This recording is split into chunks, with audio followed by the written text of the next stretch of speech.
Howdy guys, Rex here. Today we're going to talk about the third commandment, maybe one of the most misunderstood commandments and misenforced ones ever that I have seen. It's pretty straightforward commandment, but I think that folks aren't really getting the main point of it. It goes as follows. This is Exodus chapter 20. If you haven't watched the preceding videos for full context on where we're headed with all this stuff, go ahead and check it out. Okay, so basically it says, "Thou shalt not take the name of the Lord," capital Lord, which is his name, Yod He Vav He, spelled that way in Hebrew, okay, Yehovah, "in vain. Thou shalt not take the name of the Lord thy God in vain, for the Lord shall not hold him blameless who takes the Lord's name in vain," okay? And so basically, what you have here is a situation where most folks would interpret that as saying, you're not allowed to cuss, okay? Or particularly in American Western Christianity culture, if you get caught saying the phrase GD, and I'm not going to say it out of respect for those folks that would get all bent out of shape about it, okay? That's kind of the thing they're thinking is like the ultimate sin, okay?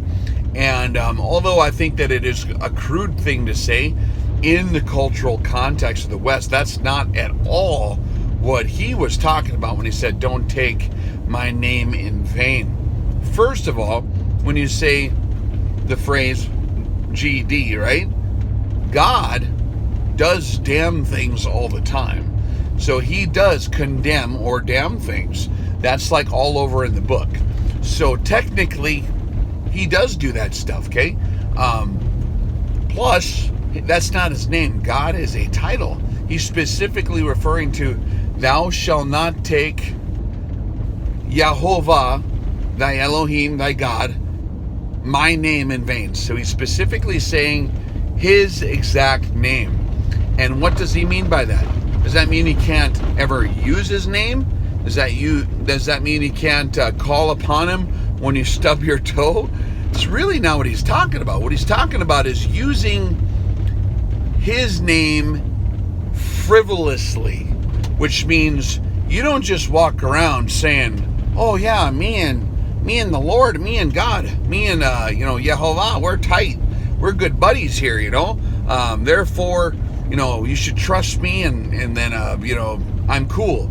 That's what he's talking about. He's saying don't use his name or identify yourself with his operation unless you're dead serious on representing his character properly, okay? Now, there's a lot of other commandments of men that have really filled in the gaps there, because most of Western churchianity takes his name in vain every time they refuse to obey the first and second commandments, which happens a lot throughout the year, okay? And just in all of our lives, a lot of times, especially the more robust we are with our affiliation, right? A lot of people are very excited to tell you all about how they are associated with the Lord, right? And they'll continuously refer to that, but then at the same time, when it comes down to actual life stuff and treating people good and not hosing people, they're not really doing it. They're using his name in vain.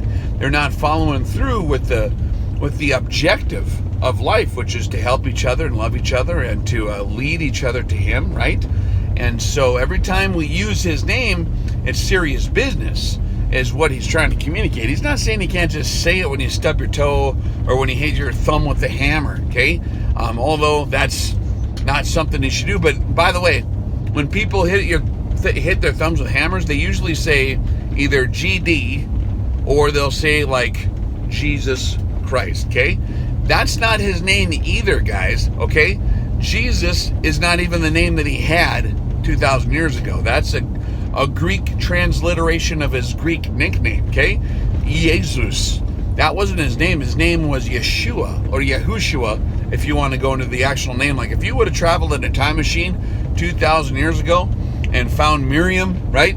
And Yosef, or however, I don't know like how to pronounce it exactly properly. But if you would have went back in a time machine and found him and be like, "Hey, where's Jesus?" They'd be like, who's Jesus? Never heard of that guy. Because that's not a Hebrew name. That's a Greek transliteration nickname that was given to him hundreds of years later. They don't even pronounce there is no J. Okay?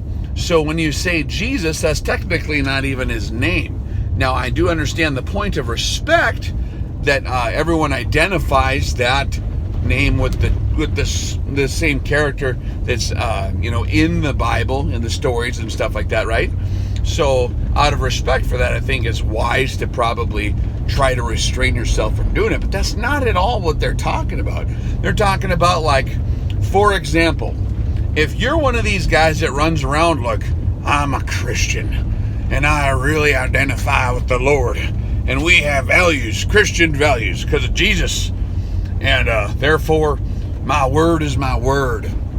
And then they go and do some business deals with you, but it ends up being some complete shady type operation where they're like trying to like weasel and snake through the grass or whatever, right? They're using, in that instance, his name in vain because they identified themselves as being associated with the name, okay? And then they used it in vain, frivolously, to gain something for themselves, to gain a business edge, to gain a relationship, to convince people of their religious disposition or hierarchy, and that's using his name in vain. You should not use the name for yourself. That's not how this deal works. The name is sacred and holy, and let it represent itself. You don't get to use it to gain any kind of power, okay? I don't think that's a wise move. We have access to God's power if we're in his will, because he's telling us where he's going to do his fire mission, and by being privy to his information and what his operation is, we can parallel ourselves to his will, and in which case it appears that we have great power.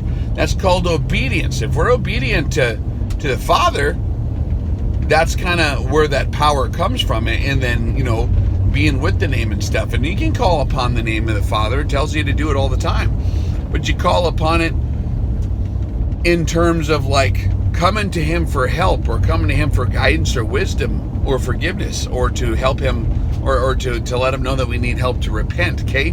We do not use it in vain for trying to peacock our religious hierarchy or superiority to other people. That's taking his name in vain. That's exactly what they were telling, what he was saying not to do, okay? So if we're using it in vain, it means we're using it for our own advancement, okay? Rather than to glorify him or to identify him properly so that we can further accomplish his will. Big difference.